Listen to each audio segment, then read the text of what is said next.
بیان قرآن میں ہے۔ تو میرے عزیزوں، بخشش کی راہ مومنو آسان بنا لو، اپنے لیے نجات کا سامان بنا لو، دنیا کی کتابوں پہ نظر بعد میں رکھنا، بچوں کو پہلے حافظ قرآن بنا لو۔ تو اپنے بچوں کو تعلیم سے آراستہ کرو۔ ماہریرہ شریف سے آواز اٹھی تھی حضور سرکار نجیب ملت کی کہ آدھی روٹی کھائیے، بچوں کو پڑھائیے۔ اور آپ نے ایک اور پیغام جاری کیا تھا کہ جلسے ہلکے کر دو، مدرسے مضبوط کرو۔ یہ بھی پیغام آیا تھا ماہریرہ شریف سے کہ جلسے ہلکے کر دو، مدرسے مضبوط کرو۔ جب مدرسے مضبوط ہوں گے تب تمہیں مصلی پہ امام نصیب ہوں گے۔ جب مدرسے مضبوط ہوں گے تب تمہارے بچوں کو تعلیم دینے کے لیے قابل عالم تم کو ملیں گے۔ اور جب مدرسے ہی کمزور ہو جائیں گے، آج سب کی نظریں مدرسوں پر ٹکی ہیں، سب کی نظریں مدرسے پہ ہیں کہ مدرسے بدل دو، مدرسوں کو اسکول میں کنورٹ کر دو۔ مدرسوں کے اندر ایک پروفیسر صاحب مجھے ملے، مجھ سے بولے مولانا میری سمجھ سے مدرسے بند ہو جانا چاہیے۔ میں نے کہا کیا تمہیں مرنا نہیں ہے؟ تو مجھ سے آنکھیں چڑھا کے کہتے ہیں مولانا مرنا کیوں نہیں؟ اگر آدمی نہیں چاہے گا تب بھی مرے گا جب موت آئے گی تو۔ میں نے کہا تو ٹھیک ہے، کل میں کسی مشہور اخبار میں اشتہار دے دیتا ہوں کہ فلاں پروفیسر صاحب کا جب دیہانت ہو جائے تو ان کی نماز جنازہ کوئی مدرسے کا پڑھا ہوا نہ پڑھائے، بلکہ ان کو چند لکڑیوں میں ڈال کے آنکھیں چڑھا کے مجھ سے بولے مولانا ابھی تم مجھ کو جانتے نہیں ہو۔ ہم نے کہا ہم سب جانتے، ہم نے بڑے بڑے MBBS اور جو مولویوں کو حقارت کی نگاہ سے دیکھتے ان کو عالموں کے پاس آ کے کہتے ہوئے دیکھا ہے حضرت دعا کر دو ہمارا نمبر آ جائے، حضرت دعا کر دو ہمارا نمبر آ جائے، ہے نا؟ کئی سال سے ایگزام دے رہے ہیں لیکن نمبر نہیں آ رہا ہے۔ تو یہ عالم ہی تو ہیں جن کے پاس آدمی دعا کرانے آ رہا ہے، اس کا مطلب یہ ہے کہ ان کے پاس کچھ تو ہے۔ بڑا بڑا ڈاکٹر آ رہا ہے، انجینئر آ رہا ہے کہ حضرت دعا کر دو، کچھ تو ہے ان کے پاس میں۔ اور کیوں نہ ہو، امام حسن فرماتے ہیں لولا العلماء لصار الناس مثل البہائم، اگر عالم نہ ہوتے تو قوم جانوروں کی طرح ہو جاتی۔ اتنا سمجھانے کے باوجود قوم کا یہ حال ہے۔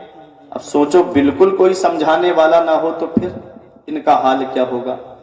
آپ اپنی زندگی عالموں سے ہٹا کر کے تو دیکھو آپ ہو کیا۔ عالم سے ہٹا کے زندگی کو آپ دیکھیے گا۔ مفتی صاحب قبلہ، عالم سے ہٹا کے، میں ادب سے کہہ رہا ہوں، جتنے عالم ہیں سب کو ادب کے ساتھ ایک کمرے میں بند کر دو، باہر سے موٹا تالا لگا دو، کوئی رابطہ مت رکھو۔ اب اپنی زندگی جی کے آپ دکھاؤ مجھے، نماز میں کتنے فرض ہیں کون بتائے گا؟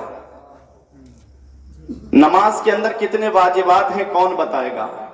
نماز میں پیر کی کتنی انگلیوں کا لگنا ضروری ہے، کتنیوں کا لگنا ضروری نہیں ہے، یہ کون بتائے گا؟ یہ ایک عالم ہی تو بتائے گا۔ نماز سے پہلے وضو ہے، وضو میں کتنے فرائض ہیں یہ کون بتائے گا؟ چہرہ دھونا فرض ہے تو کہاں سے کہاں دھونا فرض ہے، کتنا چہرہ ہے شریعت میں، کہاں سے کہاں تک چہرہ دھونا فرض ہے یہ کون بتائے گا؟ یہ عالم ہی تو بتائیں گے۔ ہاتھوں کو کوہنیوں تک دھونا ہے یا کوہنیوں سمیت دھونا ہے، غایت مغیہ میں داخل ہے یا نہیں ہے، یہ کون بتائے گا؟ یہ ایک عالم ہی تو بتائے گا۔ سر کا مسح کتنا کرنا ہے؟ امام شافعی کے قول کے مطابق اگر کوئی ایک بال کا مسح کر لے تو مسح ہو جائے گا، قرآن میں مطلق آیا ہے وَامْسَحُوا بِرُؤُوسِكُمْ، اپنے سروں کا مسح کرو۔ چوتھائی سر کا مسح کرنا واجب ہے، یہ کون بتائے گا؟ یہ ایک عالم ہی تو بتائے گا۔ پورے سر کا مسح کرنا مستحب ہے، یہ کون بتائے گا؟ یہ ایک عالم ہی تو بتائے گا۔ پیروں کو ٹخنوں سمیت دھونا ہے یا ٹخنوں تک دھونا ہے یہ کون بتائے گا؟ یہ ایک عالم ہی تو بتائے گا۔ میں شرع وقایہ پڑھانے نہیں بیٹھا ہوں آپ کو، صرف بتانے کے لیے کہ یہ کون ہے، یہ ایک عالم ہی تو بتائے گا۔ غسل کیسے کیا جاتا ہے؟ آدمی ناپاک کپڑا پہن کر کے کھیتوں پہ کام کر رہا ہے، جمعے کے دن آیا اسی کپڑے کو پہن کر کے غسل کر لیا، بتاؤ غسل ہوگا یا نہیں ہوگا؟ یہ کون بتائے گا؟ یہ ایک عالم ہی تو بتائے گا۔ اپنی زندگی آپ دیکھو، عالموں سے ہٹا کر کے آپ ہو کیا؟ انہی عالموں کی شان میں گستاخیاں، انہی عالموں کی توہین، چوراہوں پہ کھڑے ہو کر انہی عالموں کی برائی۔ علامہ جلال الدین سیوطی علیہ رحمہ فرماتے ہیں من نظر الی وجہ العالم نظرہ، جس نے عالم کے چہرے کی طرح محبت سے دیکھا، خلق اللہ تعالی من تلک النظرۃ ملکا، اللہ تعالیٰ اس محبت نظر کی وجہ سے ایک فرشتے کو پیدا فرماتا ہے، یستغفر لہ الی یوم القیامہ، جو اس کے لیے بخشش اور مغفرت کی دعا کرتا رہتا ہے قیامت تک۔ تو عالم کے چہرے کو محبت سے آدمی ایک بار دیکھ لے تو اتنا ثواب ہے۔ پیغمبر اسلام نے فرمایا عبودو عالما او متعلما او مستمعا او محبا فلا تکن الخامس فتہلک۔ نبی فرماتے ہیں تو صبح اس حال میں کر کہ تو عالم بن جا۔ اگر عالم نہیں بن سکتے تو عالم سے علم حاصل کرنے والے بن جاؤ۔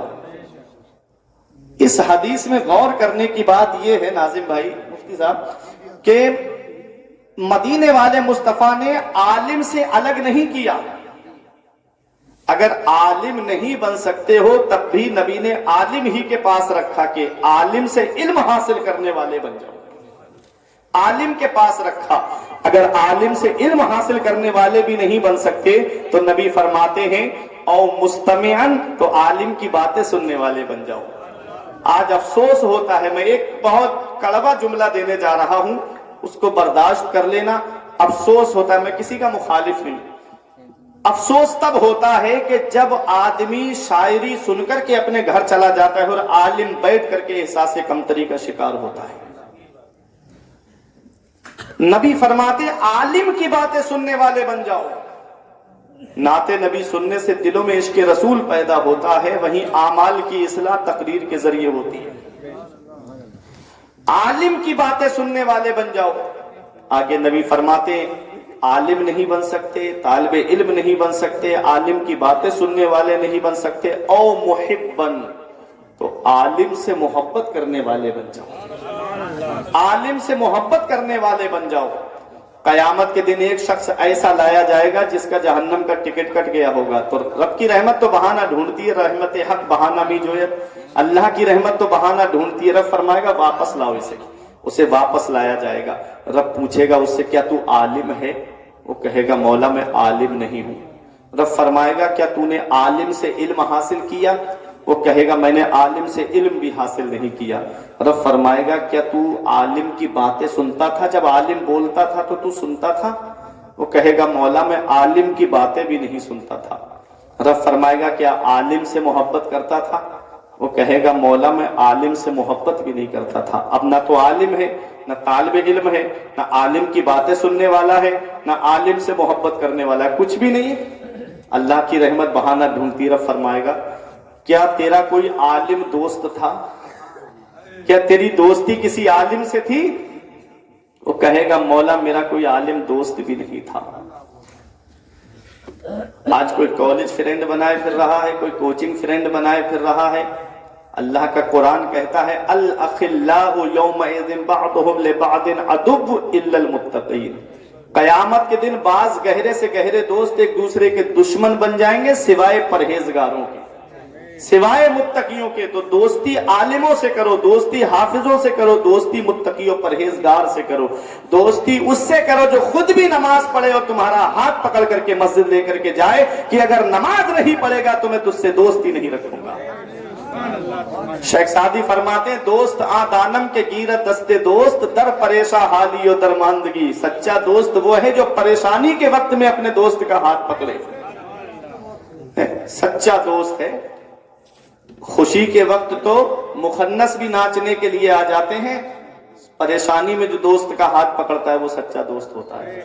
اب سنو، اب وہ نہ عالم ہے، نہ طالب علم ہے، نہ عالم کی باتیں سننے والا، نہ عالم سے محبت کرنے والا، نہ عالم اس کا دوست ہے کوئی۔ رب کی رحمت بہانہ ڈھونڈتی ہے۔ رب فرمائے گا کیا تیرا کوئی ایسا دوست ہے جس کا عالم دوست ہے؟ مثال کے طور پہ آپ کو چیئرمین صاحب ضلع ادھیکش صاحب سے، جیسے آپ کو ضلع ادھیکش صاحب سے محبت ہوگی، ان سے دوستی ہے آپ کی، ان کی سید افروز میاں سے دوستی ہے، تو آپ سمجھ رہے ہیں، میں ایک مثال سے آپ کو سمجھا رہا ہوں، ورنہ وہاں کا تو منظر ہی الگ ہوگا، ٹھیک ہے؟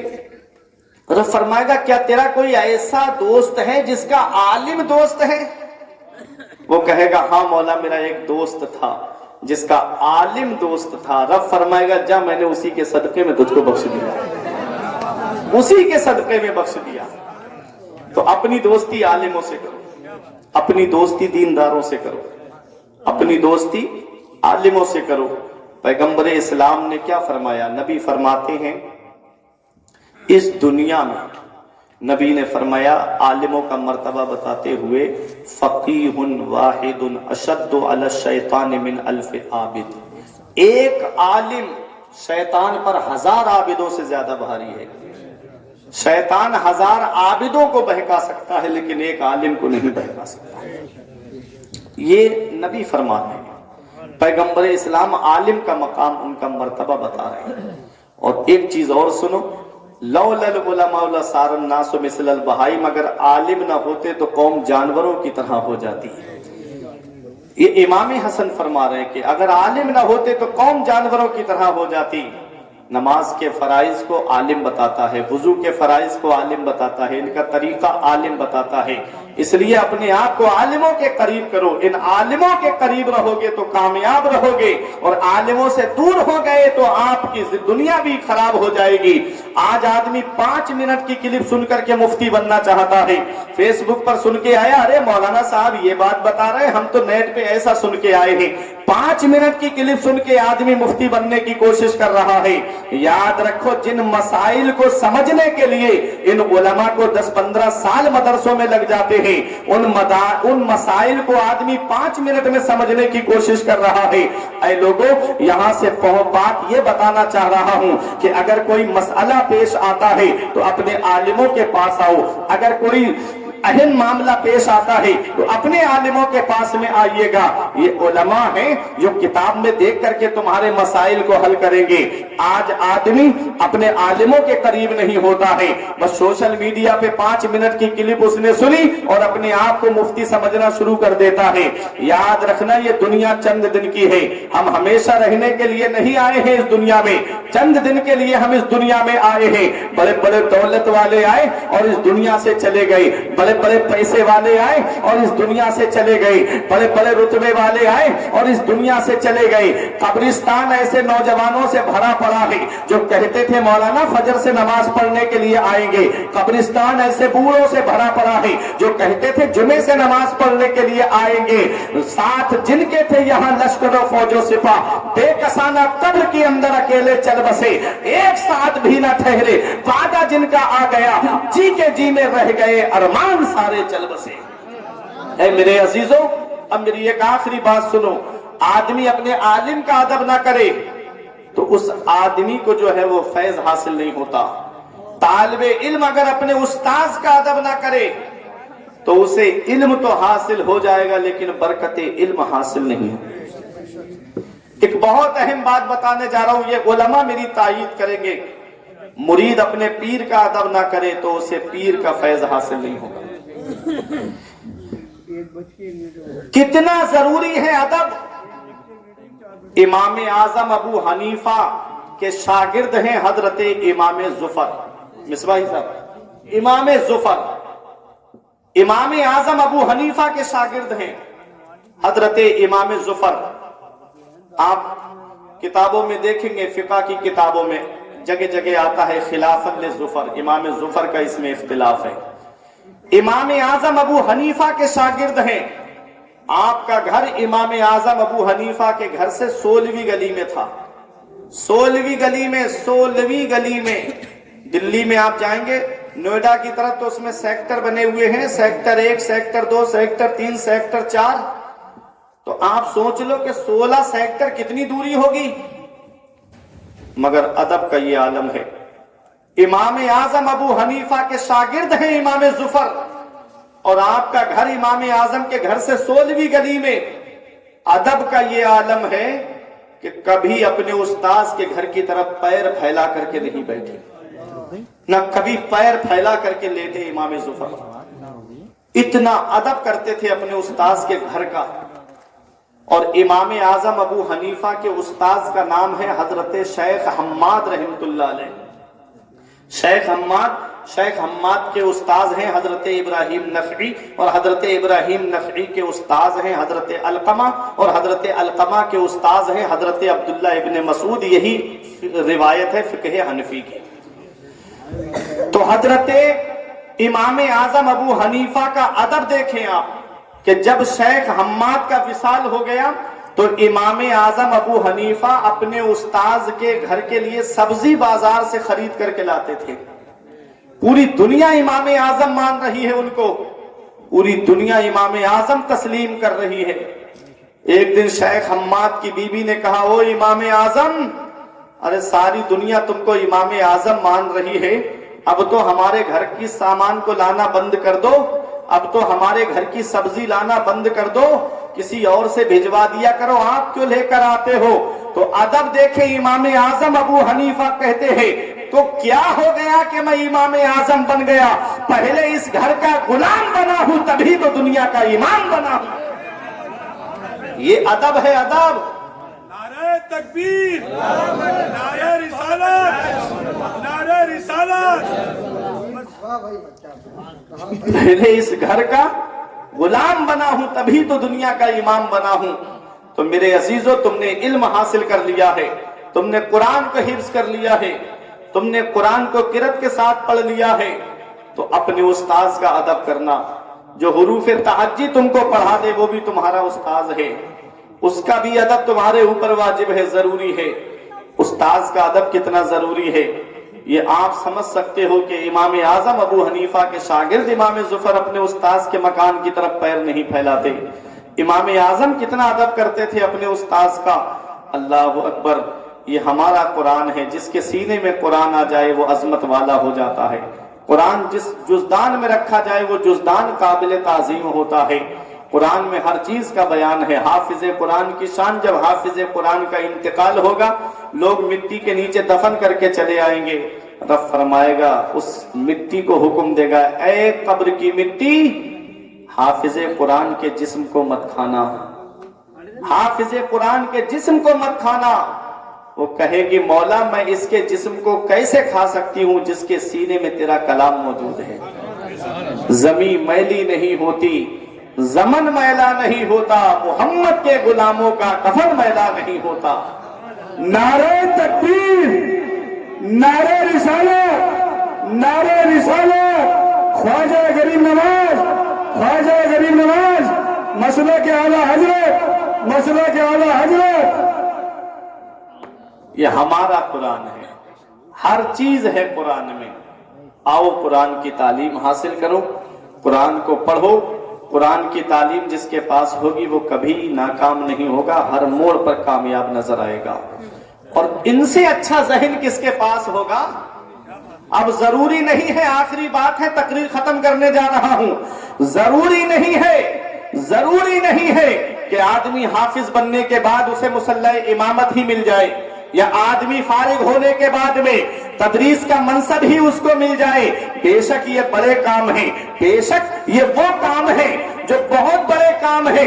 ضروری نہیں ہے. اب فارغ ہونے والے سینکڑوں کی تعداد میں ہیں اور مسجدیں وہی اتنی ہی ہیں. اب کوئی نئی مسجد کی تعمیر بھی نہیں ہے. اب آپ ذہن کو قریب کریے گا, اب مدرسے بھی وہی ہیں. اب ضروری نہیں ہے کہ آدمی فارغ ہونے کے بعد میں تدریس کا منصب سنبھالے, فارغ ہونے کے بعد میں امامت کا منصب سنبھالے. تو میں آپ کو ایک پیغام دے رہا ہوں میرے عزیزو, آپ جب علم حاصل کر چکے ہو, آپ نے دینی تعلیم حاصل کر لی ہے, تو آؤ دنیاوی تعلیم کی طرف آؤ. تمہارے لیے کالج کے راستے کھلے ہوئے ہیں, تمہارے لیے یونیورسٹی کے دروازے کھلے ہوئے ہیں, تمہارے لیے اسکول کے دروازے کھلے ہوئے ہیں. آؤ دنیاوی تعلیم کی طرف آؤ, آؤ ڈاکٹریٹ کی طرف آؤ, آؤ انجینئرنگ کی طرف آؤ, آؤ تمہارے لیے دنیاوی تعلیم کے راستے کھلے ہوئے ہیں. قوم بھی چاہتی ہے اسے ایک صاف ستھرا وکیل مل جائے جو کسی دہشت گرد کا مقدمہ لڑتا ہوا نظر نہ آئے بلکہ جو غریبوں کی مدد کرتا ہوا نظر آئے.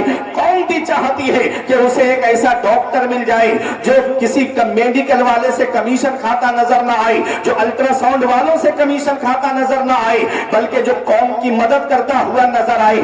قوم بھی چاہتی ہے کہ اسے ایک ایسا ڈاکٹر مل جائے, اسے ایک ایسا انجینئر مل جائے جو مولوی جیسے پل پاس نہ کرائے بلکہ غریبوں کی مدد کرتا ہوا نظر آئے. ارے جس کے پاس قرآن کی تعلیم ہوگی وہ کبھی دہشت گرد کا مقدمہ نہیں لڑے گا. جس کے پاس قرآن کی تعلیم ہوگی وہ کبھی کسی بلاتکاری کا مقدمہ نہیں لڑے گا. جس کے پاس قرآن کی تعلیم ہوگی وہ کبھی غریبوں کو نقصان نہیں پہنچائے گا. جس کے پاس قرآن کی تعلیم ہوگی وہ کبھی کسی سے رشوت لیتا نظر نہیں آئے گا. وہ جانے گا الراشی والمرتشی کلاہما فی النار. رشوت لینے والا رشوت دینے والا دونوں جہنمی ہے. اللہ اکبر. جس کے پاس قرآن کی تعلیم ہوگی وہ جانے گا کہ غریبوں کی مدد کرنے میں کتنا ثواب ہے. اے میرے طلباء کرام، اور جہاں جہاں تک میری آواز جا رہی ہے میں سب کو پیغام دے رہا ہوں کہ تمہارے لیے ڈاکٹریٹ کے دروازے کھلے ہیں، تمہارے لیے انجینئرنگ کے دروازے کھلے ہوئے ہیں. ارے تم سے اچھا ذہن کس کے پاس میں ہوگا؟ تم سے اچھی سوچ کس کے پاس میں ہوگی؟ 17 لاکھ حدیثیں یاد کرنے والے ہماری جماعت میں ہے. 2 لاکھ موضوع حدیث یاد کرنے والے، تاکہ کوئی موضوع حدیث بیان کرے تو ہم اس کا منہ پکڑ سکے، وہ ہماری جماعت میں ہے. ارے 7 دن میں حافظ قرآن بننے والے ہماری جماعت میں ہے. امام اعظم ابو حنیفہ کے پاس میں ایک عورت اپنے 7 یا 8 سال کے بچے کو لے کر کے آئی. کہا حضور میرے بچے کو اپنے مدرسے میں داخل فرما دیجئے. امام اعظم نے دیکھا وہ بچہ بڑا خوبصورت ہے، وہ بچہ بڑا حسین و جمیل ہے. کچھ بچے جو حسین و جمیل ہوتے ہیں کبھی کبھی آزمائش کا سبب بن جاتے ہیں، کبھی کبھی فتنے کا سبب بن جاتے ہیں. میرے امام نے حکمت عملی سے کام لیا. میرے امام نے سوچا یہ بچہ ابھی چھوٹا ہے، اس بچے کی ابھی عمر بہت کم ہے، اس لیے امام نے حکمت عملی سے کام لیا. فرمایا مائی میرے مدرسے میں ان بچوں کا داخلہ لیا جاتا ہے کہ جو بچے قرآن حفظ کر کے آتے ہیں، جو بچے حافظ قرآن بن کے آتے ہیں. سوچا میرے امام نے 3-4 سال لگ جائیں گے، داڑھی بھی نکل آئے گی، عمر بھی بڑھ جائے گی، کوئی مسئلہ نہیں بنے گا. بیٹے نے جب دیکھا ماں کی طرف، میرے امام نے تو اس کی ماں سے کہہ دیا کہ میرے مدرسے میں اس کا داخلہ لیا جاتا ہے جو حافظ قرآن ہوتا ہے، جو قرآن حفظ کر کے آتا ہے. ماں کی آنکھوں میں آنسو آ گئے. تڑپتا ہے کوئی بچہ تو ماں کا دل تڑپتا ہے، اور جب ماں تڑپتی ہے تو پھر زمزم نکلتا ہے. بیٹے نے ماں کے چہرے کی طرف دیکھا، ماں کا دل ٹوٹ گیا کہ میری ماں کی آنکھوں میں آنسو. ماں کا ہاتھ پکڑ کے کہا ماں اب چل حافظ قرآن بن کے امام کی درسگاہ میں آئیں گے. چل ماں اب حافظ قرآن بن کر کے امام کے پاس میں آؤں گا.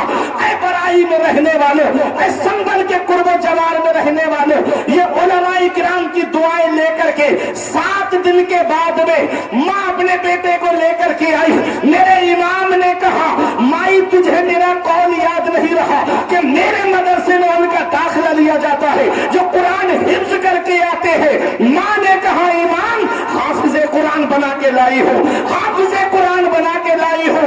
ارے جو 7 دن میں قرآن کو حفظ کر لے اسی کو دنیا امام محمد کے نام سے جانتی ہے. جنہوں نے علم حدیث پر معطا امام محمد کتاب کو لکھا. نعرہ تکبیر، نعرہ رسالت، اشرق اعلی حضرت، فیضان اعلی حضرت، فیضان حضور غوث اعظم، فیضان علم دین مصطفیٰ علامہ فرقان رضا صاحب قبلہ منظری. ماشاءاللہ ماشاءاللہ ماشاءاللہ.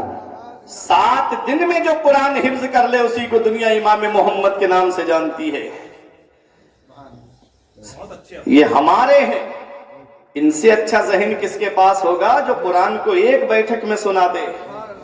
جب ہمارے طلبہ آئیں گے دنیاوی تعلیم کی طرف تو دنیا کی مجال نہیں کہ وہ ہمارے عالموں سے نظر ملا کے بات کر سکیں. جہاں دینی تعلیم حاصل کرا رہے ہو اپنے بچوں کو وہی دنیاوی تعلیم بھی حاصل کراؤ. ضرورت ہے آج کے دور میں، آج کے دور میں ضرورت ہے. افسوس ہوتا ہے بینک کے اندر جاؤ داڑھی ٹوپی والوں کو دیکھ کے دور سے دھتکار دیا جاتا ہے، اور کہیں بیچارہ کوئی بزرگ قلم مانگ لے تب اس کو کتنی زیادہ کھری کھوٹی سنائی جاتی ہیں.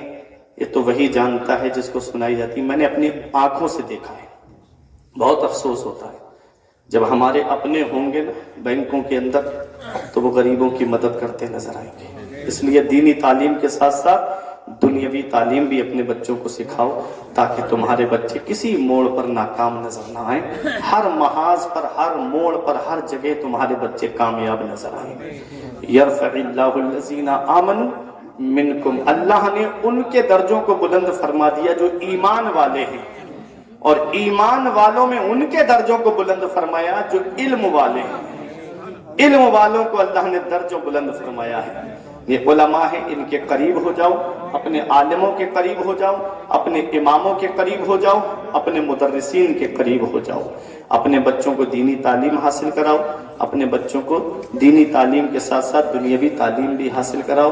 بخشش کی راہ مومنوں آسان بنا لو، اپنے لیے نجات کا سامان بنا لو، دنیا کی کتابوں پہ نظر بعد میں رکھنا، بچوں کو پہلے حافظ قرآن بنا لو۔ پروردگار عالم کی بارگاہ میں دعا ہے، میرے کچھ عرض کرنے میں سبقت لسانی کی وجہ سے یا بتقاضۂ بشریت کوئی غلطی ہو گئی ہو تو مولا مجھے معاف فرمائے۔ استغفر اللہ ربی من کل ذنب و اتوب الیہ۔ کلمہ طیبہ پڑھیں، لا الہ الا اللہ محمد الرسول اللہ صلی اللہ علیہ وسلم۔